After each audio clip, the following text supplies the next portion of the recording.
Welcome to the True Talk Cafe, where we have real conversations about navigating life, career, and personal growth.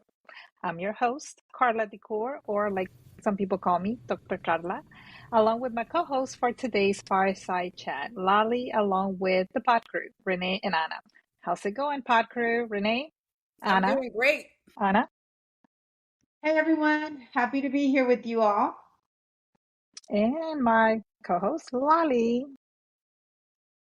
Hola. Awesome. So today's episode is a summary of our Acknowledge, Adjust, and Align series focused on owning your evolution. To help us unpack gaps in your mindset or habits to adjust your strategies for success, we have an incredible professional who not only has extensive work experience but also serves as a professional consultant. Joining me today is our incredible guest, Lali. Take it away. Absolutely. Dr. Sarah David is a certified AI consultant and trainer, LinkedIn business and career consultant. She provides inclusive leadership strategies focused on education and the future of work for career advancement, business, and entrepreneurial development. Whoa. She is a global community builder without a question, where she builds growth and global mastermind groups align online and offline, sharing business strategies to help monetize brands and insights for business and career building. She is Forbes-recognized top career resource, the author of Jumpstart Your Career Now, and founder of the National Institute for Career Empowerment. Dr. David has consulted high-achieving professionals to elevate their business and careers for over 2 decades. She offers training and consulting to help professionals establish authority and advance their business and career so they can thrive professionally. Let's kick it off with our first segment of our series, Acknowledge. So let's start with the illusion of busy, which is really a problem for most of us. In our hustle culture, it is easy to mistake activity for productivity, right? So, Dr. Sarah, in your opinion, what are some common signs that professionals are staying busy without making meaningful progress? One of our topics should be don't be busy, be purposeful. And how can they split towards more intentional productivity? First of all, thank you all for allowing me this opportunity to be with you, to be here. So just jumping right in, the illusion of busy, signs and solutions. I see this a lot, especially with a lot of high achievers, and I'm one of those people as well as many of. I'm sure each of you are as well. You know, we fill our calendars. We chase every notification. At the end of the day, I'm on my phone like all the time, getting dinged. And we're exhausted, but not necessarily effective. At least that's what I find for myself. And that's really being busy and not productive. So one sign that I say is when people can't clearly articulate the why behind what they're doing. So I like to ask people, teams, what's your outcome? What's the outcome first? And then we can reverse engineer that with a lot of different tools like AI. You can work faster and smarter, right? So another sign, if you're always checking things off, but you're still feeling stuck, you might be avoiding the real work that needs to be done. So just a little tip is I like to create a power list, a daily power list, and it really is just 3 high impact tasks that's tied to my long-term goal, and that's actually what I've done in my career, and also being a new bodybuilder in preparation for competitions, doing training and recovery and mindset. I apply all these things to help with business growth, and it's worked wonders for me. That's really awesome to hear. So let's touch a little bit on imposter syndrome. So it's more common than people think, so especially during transitions. Can you share a moment when maybe self-reflection revealed a limited belief or blind spot that changed your trajectory? So for me, it's really been around, I would say, visibility. I had this belief that sometimes when you're working behind the scenes, particularly if you're doing consulting work, you're behind the scenes a lot. So it's a little bit safer, at least I feel like it is. But then I realized that when you're staying small like that, behind the scenes, I was just playing it safe, really, and not being strategic about it. So I decided to just own my voice and who I am, and more publicly. And you could do that on platforms like what you're doing now with podcasting and getting out here, being on stages in front of people, doing speaking engagements. That's really shifted and transformed everything for me. And the moment that I aligned with really who I am truly, the opportunities then started to come for me instead of me looking for opportunities. So I say it's really important for people to just really own what it is, and know that everyone has to start somewhere, and we all at some point feel like, maybe imposters in what we're doing, but we're growing and evolving. So just make sure we keep in that top of mind. Yeah, and I think for me too is like sometimes being the only minority in the group. For me specifically, I have been in situations where I'm typically the youngest, the only female, the only Latina, and you start to question yourself. And I believe that many people kind of go through similar situations. I Yes. remember having a very lively discussion when we really specifically focus on this topic. Anna, do you want to share anything? I see you nodding your head. Absolutely. I've always shared, like, sometimes it's not even our own imposter syndrome.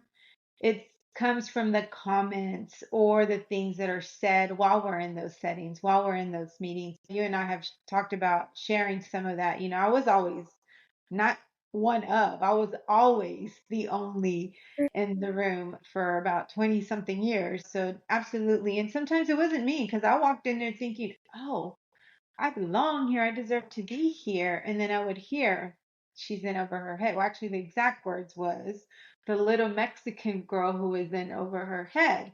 I'm going to write a whole book about that, by the way. But it's not even our own imposter syndrome. And I know you probably want to piggyback on that, Dr. Sarah, and share what you've seen or witnessed also, in your trajectory, your career trajectory. Yeah, thank you so much, ladies, being really transparent. But yes, I've experienced the same thing, being the only person of color, a woman, a certain age, just whatever you can think of. And I think that banding together, like you have done here in this wonderful platform, and allowing us to have our voices heard, is one way we can strengthen our beliefs in each other and also in ourselves. So thank you for that opportunity. Thank you for that. Lolly, moving on to adjust. I was going to say, very well put, Dr. Sarah. I think that it is a much easier battle when you have people with you together on that line of a fight, right? And I think we definitely have been able to accomplish that together. So once we acknowledge gaps, we have to adjust. That means that reframing setbacks and adjusting with the right people and strategies, right?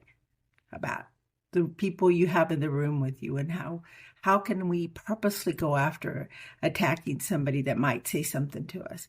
So the question I'd like to ask on adjust is, what advice would you have going from overwhelmed to action, especially when the to-do list feels never ending? Yeah, and again, we're in the society where we're overwhelmed all the time. At least that's how I feel. I mean, anywhere you go, you're bombarded by stimulation, by marketing, by noise and sounds and lights, and it can be very overwhelming. So I always think it's important to start with the question. It's almost like taking small steps at a time, just one step. What's the first step you need to take? Then what's the second step you need to take? And really be in alignment with just accomplishing one thing instead of looking at the big project. Because I know I'm easily overwhelmed, and that's how I manage that. Because sometimes you get all this information at once and you get it, but maybe how you organize yourself. I like to organize myself so that way I can keep up with what I'm supposed to be doing and meet deadlines and things of that nature. But, it doesn't have to be perfect.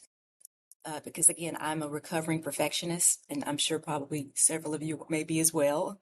So it's not the whole thing you have to have, but just thinking about what the goal is and what's the one step to get closer to that goal, that just the one next step. So again, once I break it down and use the tools, you can measure your results. And the same thing goes for it applies in a variety of different ways in our lives, whether you're on a fitness journey or a career journey or a business or entrepreneurial journey. It's not about being the best, it's doing the best you can and building those that discipline up in layers. So just progress is in small repeatable wins to help us move forward. Very well said. And I guess in the spirit of organizing, oftentimes one thing that we have discussed as we continue to evolve and become better and support each other, we talk about our network, and we always say that, your network is your net worth, right? How do you guide clients in auditing their network, organizing them, and surrounding themselves with the right support? I know that we all here, the pod crew, come from different backgrounds, different experiences. We work in different settings. So we kind of support each other and help each other with different skill sets. But how do you typically approach that when you're working with your clients? Again, like, how do you guide clients in auditing their network? I think it's really important for people to do a self-evaluation. It's really about determining who do you want to be around. There's a saying, and I'm not going to get it right, but it's just you're as good as the five people you surround yourself with, right? So if those people around you are stretching and doing good and leading and doing things, they're making things happen, then more than likely you're going to want to uh, not try to keep up with the Joneses or anything like that, but just they help you stretch versus if you were in the room with people that really don't have any goals or they have, they're happy to just go and just don't have a plan, then they don't push you as much. So I always encourage people to be with people that will help you stretch. Think about the people who challenge you to grow. That may be a family member. It may be a great friend that can give you tough love, right? And give you encouragement. It could be, who do you think about the person that helps you when you win or when you wobble? If you're doing well, are they there? If you wobble, are they there? And then think about people you admire, that it may be a mentor relationship or someone that you really have a lot of respect for, and you can take notes from them. I actually have people that I like to say they're mentoring me, but they don't know that they are, because you're taking examples from what they're doing and the way they're behaving, things that they're doing, and just it's helping you become better. So in my own life, I find coaches, and I've worked with many coaches in the past, even for myself, and then building a tribe of people around the things that you like. So if you're trying to get a new job, then you want to surround yourself with people who may be able to support you in that way, that may be able to give you a contact. If you're on a fitness journey, you'll be with someone who's encouraging you to, hey, let's go walking in the morning, or let's go join the gym together. So just people that are going to push you, not just praise you, but they're going to push you up and help you, encourage you. Yeah, I would add to that, you're kind of talking about your board of directors, right? You have different people that play different roles depending on your situation and your goals. Also, I was told when you walk into a room or a certain stage or platform, you should not be the smartest person in the room, right? Because if you are, you're not going to grow. You have to have that self-trust to walk onto that new platform or that level and learn. I think the best leader is a leader that can lead and follow, right? Because we're all leaders here, but we're all followers as well, because we still have things to learn from other people. Yes. And surrounding yourself with people that will push you, challenge you, celebrate you, lift you up, because you need it all. You can't just be challenged the whole time, right? Exactly. But you need somebody to cheer you on too. And you can't be praised all the time, because then you're blinded by what you're not missing. So I love what you said, about you are the sum of the five people you hang out the most with. I know in Spanish we say, "Dime con quién andas y te diré quién eres." So show me your friends and I'll So true. show you your future. And I Yes. just found out it's actually from the Bible. It's in Yeah. Proverbs in the Bible. Hmm. So I've been reading the Bible this year. So it's one of those proverbs that's in there and that we have used and put on quotes and everything. But I do find that very true. There's also, since we were talking about adjustment, it's also okay to shift and change your friends or your circle as you grow. If they're not growing along with you, what is it? You should never be the smartest person in the room, right? You should keep going and continue to grow and move forward. So when we're talking about adjusting, don't feel guilty. It's not that you're cutting off friendships. You're just changing your hangout circle. I know Yes. these ladies are all so busy, but we love hanging out when we can. And it's because we all have continuous growth built into it. It's like in our DNA. We all want to keep learning. We all want to keep growing. Tell me I can't do it. I'm going to show you I can. So I just wanted to add that because when you said that, I was like, ding, ding, ding, ding. Love that. I use it all the time. I know we all told our kids that if we have kids, we've all told them that. Yeah. So absolutely, who you are is a very powerful thing. There's an old English proverb that says, if you lie down with dogs, you will get up with fleas. Please. My Hmm. mom's That That's is favorite. the truth. That It is works so either way, true. guys. So that was funny. I just had to That, share. that is fun, fantastic. And I just wanted to add as well, I'm very spiritual and think that God puts people in my path for a reason, a season, or a lifetime. And you may have heard that before. And I remember when I was in college and grad school, I was a residence director and I had a co-director with me. And we got really, really, really close those 2 years we were in the program. And she flat out told me, she said, Sarah, whenever we graduate, you probably will never hear from me again. And I just thought, why not? And she just said she just doesn't really keep in touch whenever they're not, you're not around that person. And I just was so close to her. I was thinking there's no way that that could happen because we just are so close now. But it did. And I had to, just remember she was in my life for a season. And there are people that Mhm. are in our lives for a season and we just don't know why. But if just trust and know that it's for the best and help you to grow to be a better person. So, Absolutely. I agree. Thank you so much for that. So now we move to align, which is our third part of the series. So, in talking about aligning, sustaining momentum is where most people get stuck. Align your daily habits, environment, and mindset to support real, lasting progress. So, that is our ultimate goal, right? mhm. So, Dr. Sarah, if you can kind of share with us, why do you think that consistency matters more than perfection? You ever heard this saying called "Is perfection is the enemy of progress?" Hmm. And I'll say again, just growing up, I was a perfectionist. I wanted to do everything right. I wanted to do good in school, get good grades, be, a good girl. So that's what I did. But as an adult, I just come to realize that, you know, good is good enough sometimes, and you have to be able to know when that's good and just move on because that can stunt your growth being a perfectionist. So when you're consistent, it builds capacity, and you don't need to be perfect to be powerful. So I'll say this just as this with this new experience with the bodybuilding, being on stage, I wasn't perfect every day. Some days I just didn't want to get out of bed because I was sore everywhere. Everything hurt, even my pinky toe hurt. But then I was committed though. And so the same thing applies in business, it applies in leadership. It's really about showing up.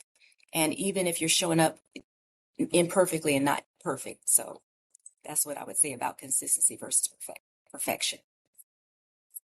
Love that. And let me add to that. So when you were saying that, I was thinking about, have we ever noticed that some of the greatest success comes when we're forced to do things? We don't have time to perfect it. We have only an opportunity to make it work, to make it right. So I think that's why a lot of people that have come from the greatest struggle are also some of the most successful people out there. So perfection, it's an ideal. It's a what is it called? It's like almost like an excuse to continue to doubt yourself and your abilities. But when you're put to that, with that pressure, to that, if you don't do it, you're going to fail. If you don't do it, this is going to happen. You don't do it, your house is going to be gone or your bank account wiped out. That's when people thrive. Success just comes, and it's like, I got to make it. I got to make it. And so when you said that, it's absolutely, I heard, I'm like, yes, yes, it makes sense. Yeah, just to add to that, I mean, I'm a recovering perfectionist myself. And what I've learned is two things. Like you said, good is good enough. And then the second thing is I always have another decision to make. That has propelled me forward so I don't get stuck. Because you can sit there, you know, as coaches or whatever, you come up with a program and you're like, oh, or is anybody going to like it? And I'm like, you know what? No, put it out there because you don't know yet, right? And you'll get feedback and keep yourself open to the feedback and don't get in your emotions, right? And then you pause and reflect and you can just kind of extract the learnings. And then from that feedback, then you can make adjustments, right?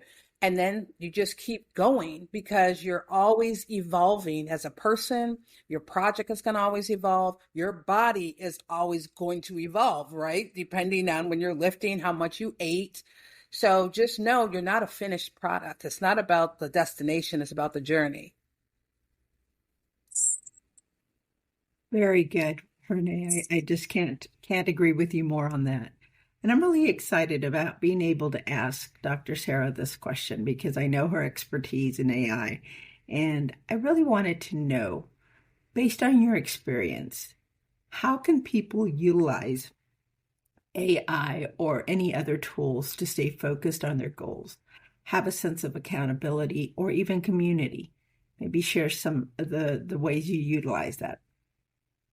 Thank you. Yes, I geek out on AI stuff, but just love it. It's a big deal. It really is. And I think the more people learn to be comfortable with it, the better things are going to be. I think I like to teach people how to build these, basically the AI workflows for clarity. They can use it for clarity. They can use it for efficiency and tools that we're really familiar with. For example, like ChatGPT, that's a pretty common tool, but it does so much more than what people are doing with it. You can really push it to the limits. It could plan a vacation for you. It could give you a strategy for getting sponsors. It can do a lot of different things. You just have to know what to say or what to ask it right. I love tools like, and I'll give you two, for example. Say you have to do a presentation or you have to create something, you have to do a talk or whatever you have to do, and you are staring at a blank PowerPoint presentation. You could use a tool like Gamma, Gamma, and you just put in, it can either do it from scratch. It includes the whole presentation, the photos, the outline and everything, all tied up in a bow. And you put in a prompt, or again, you can feed it an outline if you have that. But that's a great tool that I love using to come up with a talking points in a pinch, and they look amazing. Another tool that I like to use is a tool called Loom. And with many of these tools, I was an early adopter, meaning, for example, I was an early adopter in using Zoom, the platform, before it became a big thing. It was several years before it, because of COVID, that it came into being very popular. But I was using that maybe 3 years before that happened, 2 or 3 years before.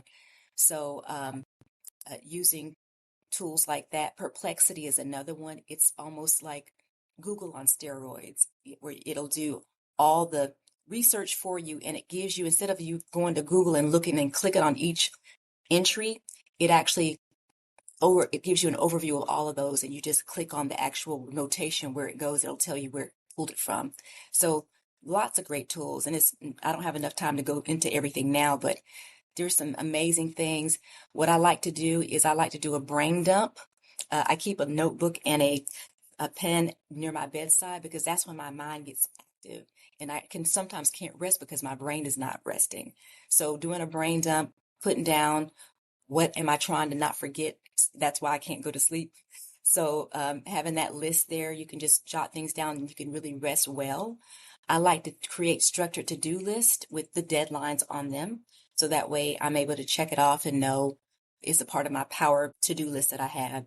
And then even drafting things like, for example, you're in the mood and you want to write an email, but no one's up at 2 a.m. and they're going to think something's wrong with you if you're sending them a message at 2 a.m. in the morning, even though we may want to, but you can, and you just schedule it at a certain time to go out at the, regular office hours.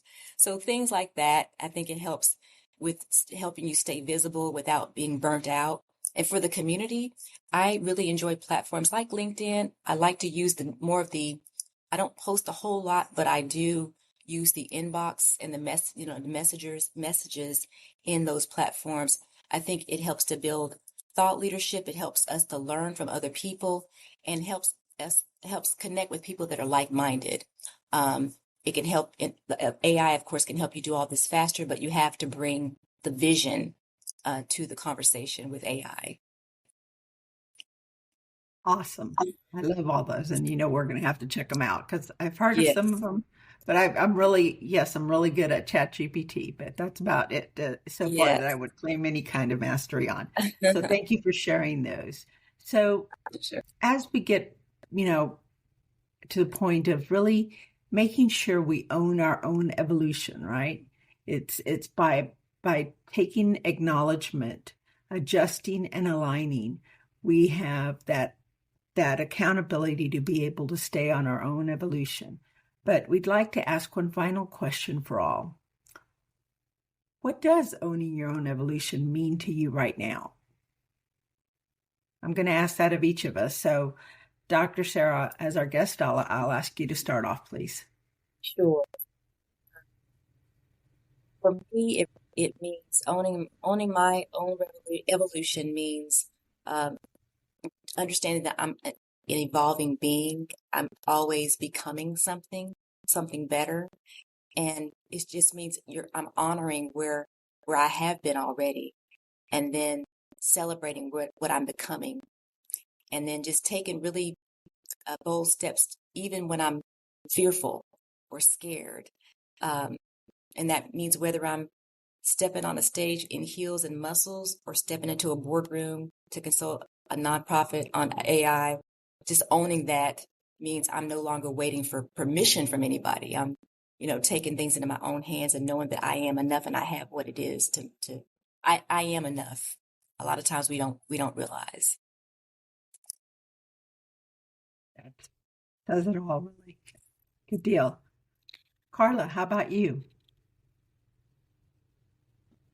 For me, it's simple. I decided to just be present, regardless of what it is, good, bad, learning opportunity. Just being present and taking it all in and making sure that I'm learning from it. I'm enjoying the memories, whether it's with family, work. That's something that may be temporary, and then moving forward.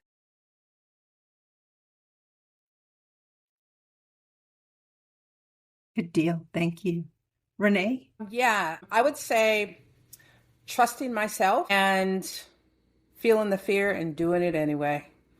That's where the evolution is just stepping out of the boat, so to speak, if we get to the Bible, right? Stepping out there and walking on water and not looking at the wind, because once you do that, you're going to sink.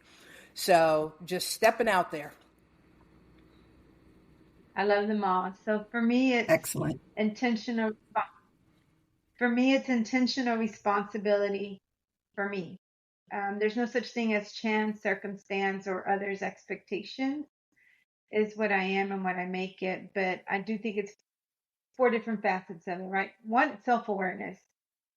2 is accountability. 3 is continuous learning, which Lolly knows I'm just a continuous learner regardless. And 4 is empowerment. Very much like Renee, it's like, just do it. And I'm empowered to do it. So that would be mine. Thank you, Anna. Thank you, ladies. And I'm going to say for me, evolution has never been as important as it is today. As I get older and reach retirement age, and people kind of try to say, okay, you're old, you need to go into this corner. I got much more to do. I've mastered so many different new things in the last 2 years, and I intend to continue to add to that list. So for me, evolution is critical to stay happy and stay alive. I don't just want to be here. I want to be here with intention and enjoyment. So that is really a great way for us to finish off this segment. Karla, you want to take the final one? Yes, and what an incredible conversation. So thank you all so much for sharing. Thank you so much, Dr. Sarah David, for sharing some of your insights with us. Today, we explore the power of self-awareness, the courage to adjust, and the discipline to take action. Owning your evolution is about showing up with intention, embracing change, and honoring where you are while boldly stepping into what and who you're becoming. To our amazing guest again, Dr. Davis, and to our listeners, thank you so much for joining us. Pod crew, any final thoughts before we log off for today? Keep evolving. Absolutely. Keep it going. Love And as that. always, progress isn't linear, but every step counts. Until next time, stay real, stay grounded, and keep evolving. Thank you all.